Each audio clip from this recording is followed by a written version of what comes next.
Bom dia a todos. Vamos dar início a segunda aula sobre iluminismo. Né? O que a gente aprendeu até agora, a gente falou sobre as monarquias nacionais, a gente falou sobre o Renascimento. É super importante para a gente entender o iluminismo. O que foi o iluminismo? Foi um movimento de ideias que aconteceu na Europa entre os séculos 17 e 18, tá? E é um movimento super importante que ele continua ainda influenciando a nossa vida nos dias atuais, tá?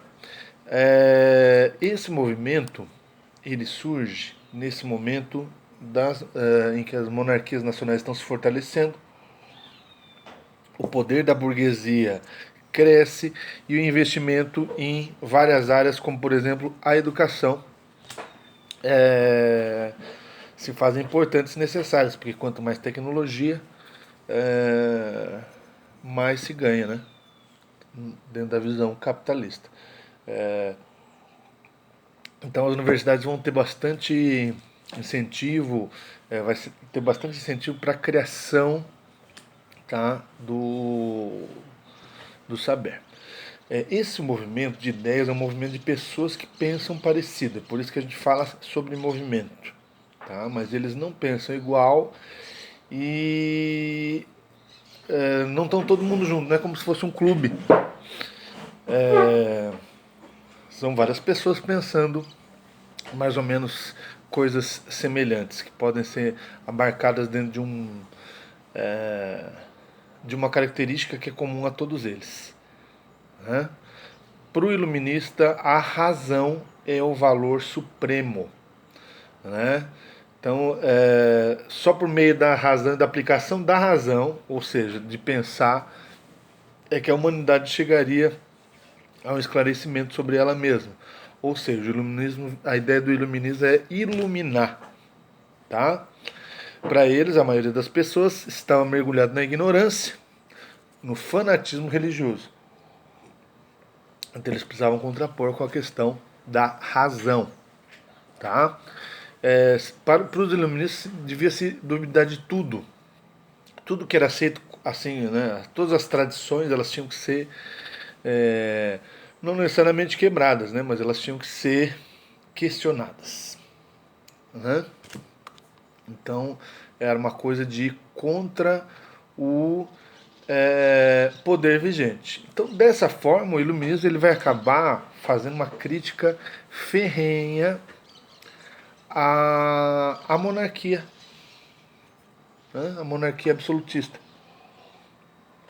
Ela vai dar um suporte intelectual de ideias necessário para que eles pudessem tirar os reis do poder. Porque agora eles queriam tirar o rei do poder. Né? Por muito tempo o rei ajudou a burguesia, mas agora é importante que ele saia para que eles possam também progredir. Né? A noção de progresso é algo muito específico para o iluminista. Eles acreditavam que a razão queria levar ao progresso. Né? Com o passar do tempo, a ignorância ela iria desaparecer e a gente teria uma humanidade esclarecida. Né? Então eles eram otimistas. Né? Eles acreditavam em Deus, uma visão científica de Deus. É o Descartes que vai criar a ideia de Deus como um relojoeiro, como alguém que não faz a chuva acontecer. Ele criou um mecanismo que faz chover.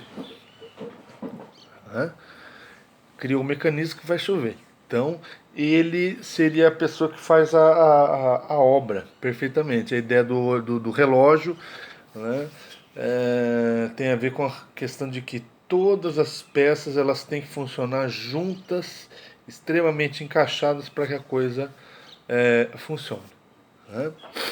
Bom, entre esses pensadores iluministas, né, vamos dar um destaque para alguns aí que vão contestar o poder vigente. Né? Um dos principais pensadores desse movimento é o John Locke. Né? O John Locke, ele, de certa forma, ele cria é um dos primeiros liberais, né, dentro da política. Ele acreditava que todas as pessoas, ao nascerem, elas tinham os mesmos direitos, que são os direitos fundamentais para ele: direito à vida, o direito à liberdade e o direito à propriedade. Reparem que todas essas ideias elas vão fortalecer então a ideia de que não deve haver mais tarde, né, não deve haver um rei, e elas vão ajudar para que aconteçam as revoluções da Inglaterra, a, a separação dos Estados Unidos da Inglaterra e também a Revolução Francesa, tá? Então Locke é um dos criadores do liberalismo na política, tá? E a ideia mais importante deles é essa, a questão do direito natural. Direito natural, o que é? Vida, liberdade e propriedade, é um tripé, tá? Repare que é a questão do direito à propriedade, né? É uma questão voltada aí para a questão burguesa, porque quem está patrocinando isso aí tudo são os burgueses, né? O segundo pensador que a gente vai falar é o Voltaire, tá? O Voltaire, ele vai se tornar bastante conhecido pelas críticas que ele faz à Igreja Católica. Ele escreve um livro muito interessante chamado O Cândido. Né? A palavra cândido, candidez, quer dizer, uma pessoa pura, inocente, e ele faz uma crítica à igreja e ao poder da igreja, colocando um personagem que é o Cândido, que acredita em tudo, em todas as coisas, né, mais deslavadas que pudessem ter, ele acreditava. Né? Então, assim, ele, por dizer o que ele pensava, ele foi preso 2 vezes. Né? Para escapar de uma terceira prisão, ele acabou indo para a Inglaterra. Né? Ele ficou 3 anos lá e começou a admirar as ideias do John Locke. Né? E baseado nessas vivências, ele vai escrever um outro livro chamado Cartas Inglesas, elogiando a Inglaterra. Né? Reparem que a Inglaterra vai ser o primeiro país que vai limitar o poder do rei aí, criando um parlamento. E aí a admiração do Voltaire. Né? Então, quando ele e mais, né, quando ele elogia a Inglaterra, ele ainda critica de certa forma o absolutismo francês, tá? Ele então vai o destaque maior do Voltaire, né, vamos dizer assim, do pensamento dele, está ligado à questão da liberdade de expressão. Não, uma das frases mais conhecidas que dizem que é dele, né? Posso não concordar com nenhuma palavra do que você disse, mas defenderei até a morte o seu direito de dizê-las. Tá?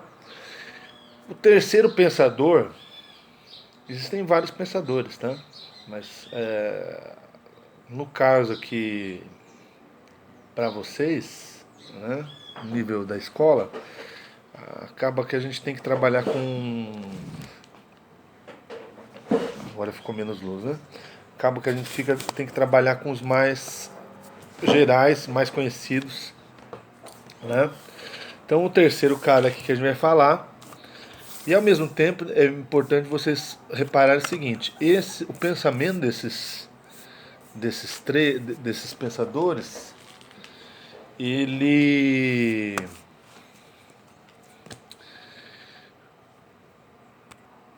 nos ajuda a entender como pensavam as pessoas do iluminismo.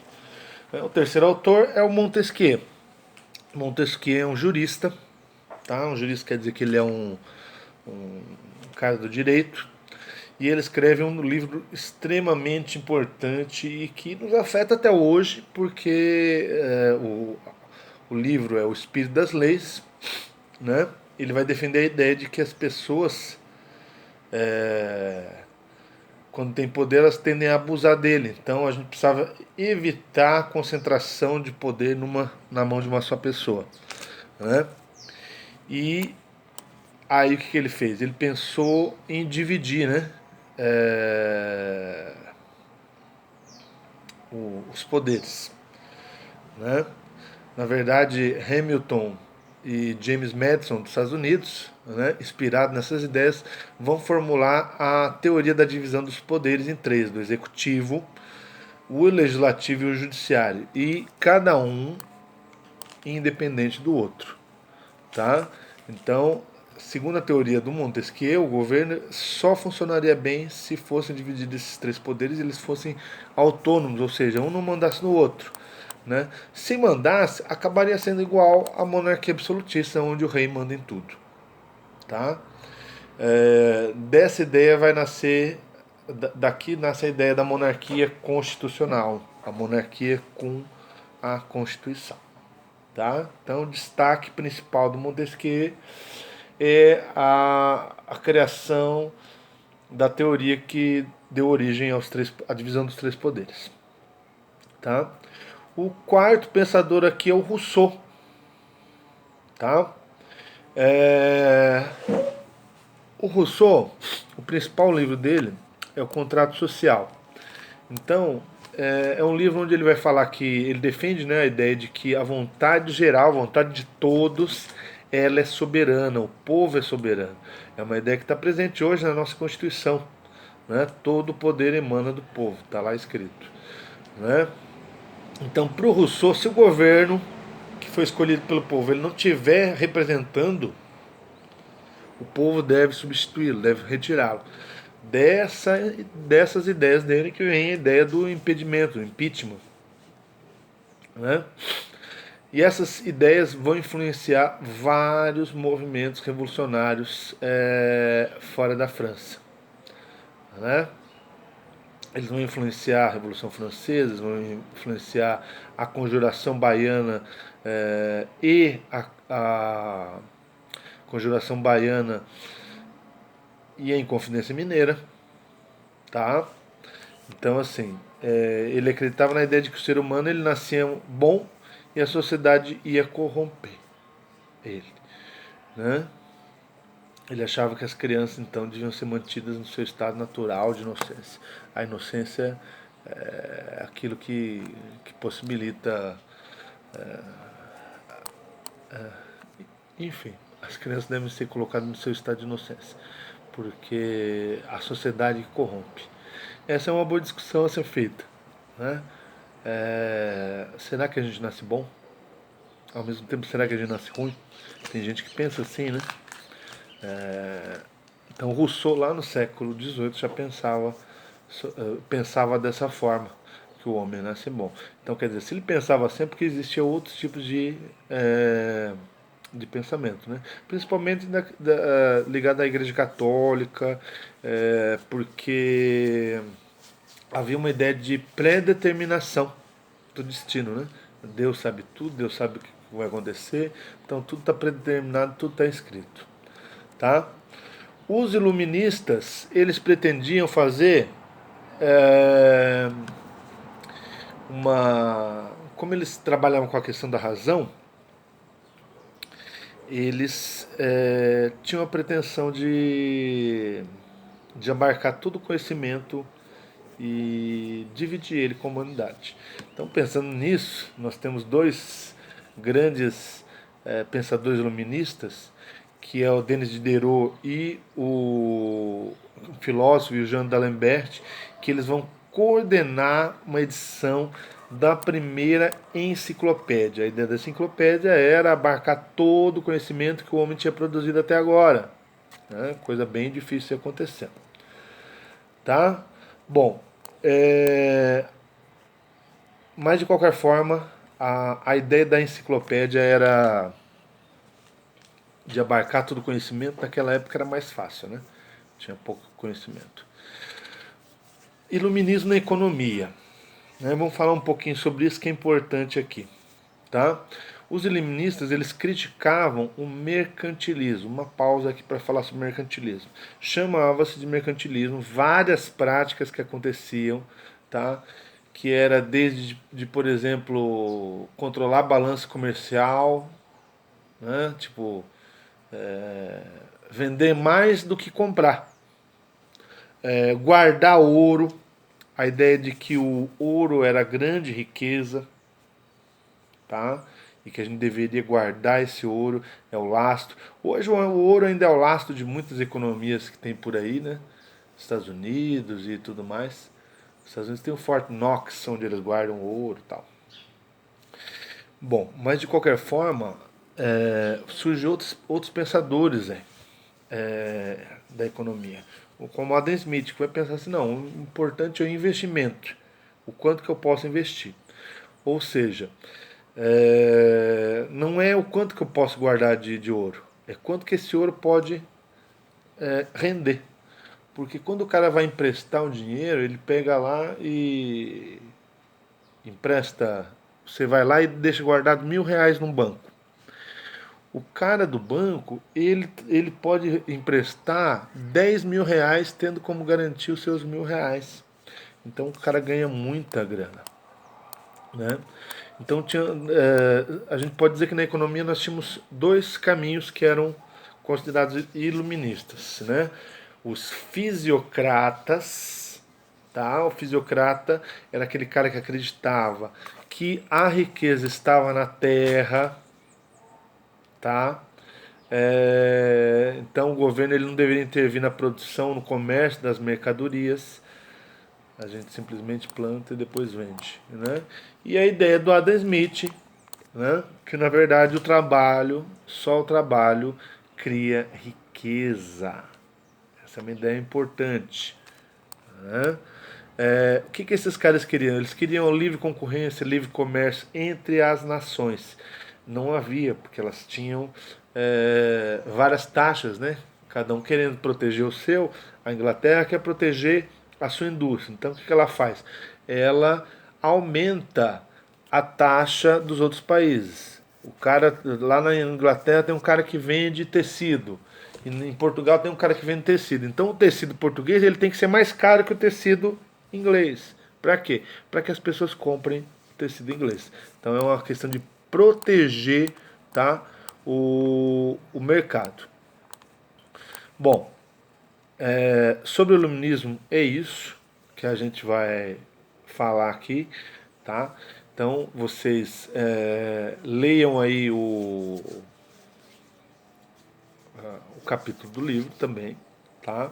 E eu vou estar colocando aí também algumas atividades que também vão valer nota, né? Lembrando que tudo vale nota e presença, ok? Qualquer dúvida, gente, eu estou disponível durante o horário da aula. Como não tem muita gente que está me procurando, tá? Não precisa ser exatamente no horário da aula de história. Qualquer horário de manhã aí para vocês eu posso atender. Ok? Grande abraço e boa semana.